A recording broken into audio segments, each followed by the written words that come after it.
নমস্কার, আমি রাহুল সান্না। আজকে ডক্টর রাজীব সিকদারের সাথে আমরা একটা নতুন প্রশ্ন উত্তর সেশনে আছি। সো আজকে টপিকটা হচ্ছে আইবিএস বা ইরিটেবল বাউল সিনড্রোম। আজকে আমরা এই টপিকটা নিয়ে কটা গুরুত্বপূর্ণ পয়েন্ট আমরা আজকে স্যারের কাছ থেকে জানবো। স্যার, আইবিএস জিনিসটা কি, বা আমরা কীভাবে বুঝবো যে একজনের আইবিএস হয়েছে? হ্যাঁ, দেখো, আইবিএস হলো একটা ইরিটেবল বাউল সিনড্রোম। তা ইরিটেবল বাউল সিনড্রোম কীভাবে হয়েছে এটাকে আমরা বলি যে ডায়াগনোসিস অফ এক্সক্লুশন। মানে এরকম কোনো পার্টিকুলার সিমটমস নেই, যে পার্টিকুলার একটা ইনভেস্টিগেশন নেই যে আমরা ওদেরকে বলবো যে না তোমার আইবিএস হয়েছে, তোমার হয়নি।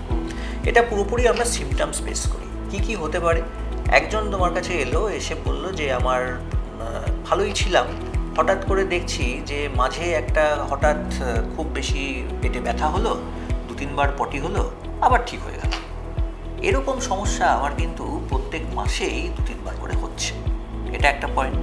নাম্বার 2, আরও কিছু বলতে পারে যে এরকম সমস্যা আমার তখনই হচ্ছে যখন কিন্তু আমি খুব বেশি আনহেলদি খাবার দাবার খাচ্ছি। এটা একটা হতে পারে। আবার এরকম বলতে পারে যে যেদিনকেই আমার মনে হচ্ছে যে আমার খুব অবভিয়াসলি আমি আইটি সেক্টরে জব করি বা কোনো একটা সেক্টরে যেখানে খুব স্ট্রেস, যেদিনকেই খুব বেশি আমাকে চাপ নিয়ে কাজকর্ম করতে হচ্ছে, সেদিনকেই কিন্তু আমাকে এই সমস্যা বা তার পরের 2 দিন হয়তো আমাকে এরকম সমস্যায় ভুগতে হচ্ছে। তার মানে কি হলো? একটা হতে পারে যে ইরেগুলার ডায়েটারি হ্যাবিটস, নাম্বার 2 হতে পারে স্ট্রেস ইন জব। ঠিক আছে, তা এই দুটোর পরে সিমটমস কি হলো?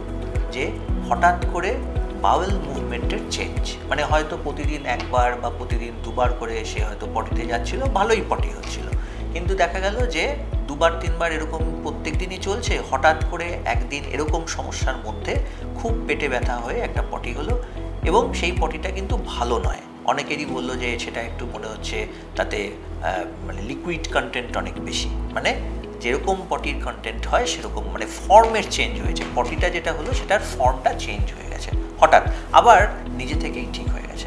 তা আমরা তখন বলি যে একটা পেশেন্টের যদি দেখা যায় যে আমরা আর কোনো কারণ খুঁজে পাচ্ছি না এবং 1 মাসের মধ্যে মিনিমাম 3 বার এরকম এপিসোড হয়েছে, এবং দেখা যাচ্ছে যে পরপর 3 মাস ধরে এরকম চলতে থাকছে, কোনো পরীক্ষাতেই আমরা কিছু পাচ্ছি না, তখন আমরা তাকে বলি যে আপনার কিন্তু হওয়ার চান্স অনেক বেশি IBS, that is irritable bowel syndrome. এটা হচ্ছে একটা ফাংশনাল গ্যাস্ট্রোইন্টেস্টিনাল প্রবলেম। এখানে কিন্তু কোনো স্ট্রাকচারে কোনো আলসার, কোনো ইনফেকশান তেমন কিছুই আমরা পাই না। তার মানে ফাংশনাল প্রবলেম, মানে আমার সারাদিনকার লাইফস্টাইল, সারাদিনকার ফুড হ্যাবিট, তার উপর বেস করে আমার দেহ আর সেরকমভাবে ফাংশনালি ভালো করে রিয়্যাক্ট করতে পারছে না, ও কিন্তু বডিটাকে এরকম করে দিচ্ছে। এটা পেট ব্যথা এবং পটির মাধ্যমে তৈরি হলো। তো এটাই হলো বেসিক্যালি ইরিটেবল বাউল সিনড্রোম। তাহলে স্যার, ইরিটেবল বাউল সিনড্রোমটা আমরা কন্ট্রোলের জন্য কী করতে পারি? হ্যাঁ, ইরিটেবল বাউল সিনড্রোম কন্ট্রোলের জন্য পদ্ধতিগুলো বলার আগে আমি সবার আগে যেটা চেষ্টা করি যে ইরিটেবল বাউল সিনড্রোম হয়েছে এইটা কিন্তু আগে কনফার্ম করতে হবে।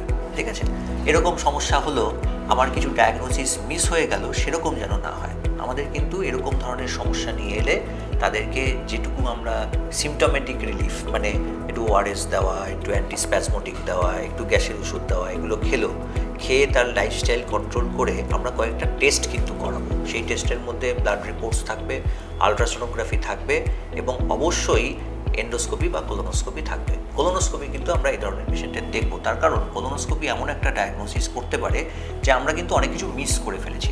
হয়তো আলট্রাসোনোগ্রাফিতে আমরা দেখতে পেলাম না কোলনের ভেতরে একটা ছোট আলসার হয়ে আছে, সেটা কিন্তু একটা সিলিয়াক ডিজিজ হতে পারে, বা দেখা গেল ইনফ্লামেটারি বাউল ডিজিজ হয়েছে, আলসারেটিভ কোলাইটিস হয়েছে, বা ক্রনস ডিজিজ হয়েছে, বা ওই নালীর মধ্যে একটা টিউবারকুলোসিস হয়েছে, আমরা কিন্তু বুঝতে পারলাম না। এরকম ধরনের সিমটমস হচ্ছে, তাকে আমরা ভাবলাম ও তুমি তো হয়তো তোমার আইবিএস হয়েছে, তুমি ওষুধ খাও।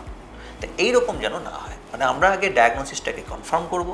ডায়াগনোসিস কনফার্ম হয়ে যাওয়ার পরে সত্যি কথা বলতে আইবিএসের তেমন কোনো ট্রিটমেন্ট নেই। তা আমরা কি করতে পারি? এই ধরনের পেশেন্টদের আমরা সাধারণত অ্যান্টিস্প্যাজমোটিক দিই। অ্যান্টিস্প্যাজমোটিক খুব ভালো কাজ করে, এরকম অ্যান্টিস্প্যাজমোটিকের একটা 6 মাস 1 বছরের কোর্স চলে, তাতে কিন্তু পেশেন্ট খুব ভালো থাকে। এবং তাকে দুটো জিনিস করতে বলা হয়, একটা হচ্ছে তার ডায়েটারি চেঞ্জ করতে বলা হয়, তাকে যে ডায়েটগুলো খেলে তার বেশি সমস্যা হচ্ছিল সেগুলো অ্যাভয়েড করতে বলা হয়, এবং স্ট্রেস রিলিফের জন্য আমরা কিন্তু অ্যাংজিওলাইটিক দিই, মানে তার স্ট্রেসটা যেন কম থাকে সেরকম কিছু ওষুধ।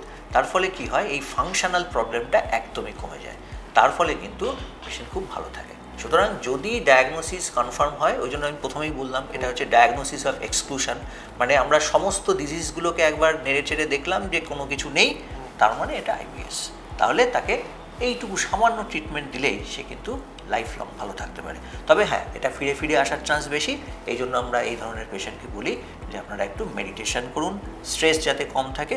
স্ট্রেস কম থাকলে, লাইফস্টাইল ভালো থাকলে, ঠিকমতো এক্সারসাইজ হলে, খাওয়া দাওয়া ঠিকমতো হলে আইবিএস কিন্তু ফিরে আসবে না, খুব ভালো থাকবে। তাহলে আমরা আজকে আইবিএস এর ব্যাপারে অনেক কিছু জানতে পারলাম। ভবিষ্যতে যদি কোনো ডিজিজ সম্পর্কে আপনাদের কোনো জানার ইচ্ছে হয় বা কোনো আরও কিছু বিস্তারিত জানতে চান, তাহলে অবশ্যই কমেন্ট সেকশানে কমেন্ট করুন। আমরা তাহলে এই যে কোশ্চেন অ্যান্সার্স যেগুলো আমরা করি, যে কোশ্চেন অ্যান্সার্স ভিডিওগুলো আমরা বানাই, সেগুলোতে আমরা ডিটেলসে সেগুলো নিয়ে আলোচনা করব। নমস্কার, ভালো থাকবেন, সুস্থ থাকবেন।